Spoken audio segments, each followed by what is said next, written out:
Breaking news अवां सां share कंदालूं। Khanpur महर खां खानपुर महर भरिसां मुबैना रिश्तो न मिलण तां जवाबदार पिस्टल जा फायर करे नारी के क़त्ल करे छॾियो।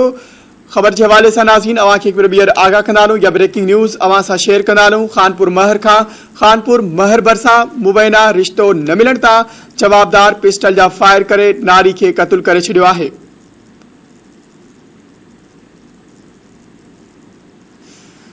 जवाबदार रफ़ीक पनिहार पिस्टल जो फायर करे नारी साहिरा पनिहार के क़त्ल करे मौके तां फरार थी वियो। मक़तूल नारी के वालिद लाल मोहम्मद पनिहार इल्ज़ाम हणंदे चयो आहे त जवाबदार धीअ जो संग घुरियो। इनकार करण ते जवाबदार रफ़ीक पंहिंजे पीउ रियाज़ पनिहार सां गॾु घर में गिड़ी धीअ के क़त्ल कयो आहे। ख़बर के हवाले सां नाज़रीन अवां खे हिकु ॿीहर आगाह कंदालूं। खानपुर महर खां खानपुर महर भरिसां मुबैना रिश्तो न मिलण तां जवाबदार पिस्टल जा फायर करे नारी के क़त्ल करे छॾियो आहे।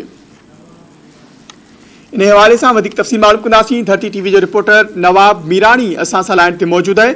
जी नवाब, अपडेट कजो, वधिक छा तफ़सील आहिनि? खानपुर मार वेझो लूंडी टोड़ी में रिश्तो न मिलण ते जवाबदार रफ़ीक पनिहार हमलो करे नौजवान नारी साहिरा पनिहार के गोलियूं हणी क़त्ल करे छॾियो आहे। जवाबदार नारी जे वालिद खां रिश्तो घुरियो जेको न ॾियण ते हिन हमलो करे घर अंदर मानी पचाईंदे साहिरा मथां पिस्टल जा फायर कया आहिनि। नारी मौके ते क़त्ल थी वई आहे जॾहिं त जवाबदार फरार थी वियो आहे। लाश पोस्टमार्टम लाइ अस्पताल आंदो वियो आहे।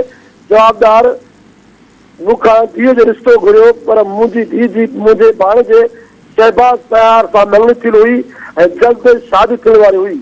मक़तूला जो वालिद लाल मोहम्मद पार इहो धरती टीवी खे पंहिंजो मोकिल ॾिनो आहे त अॼु जवाबदार रफ़ीक पंहिंजे पीउ रियाज़ पनिहार सां गॾिजी करे हमलो करे मुंहिंजी न्याणी खे बेदिल सां क़त्ल करे छॾियो आहे।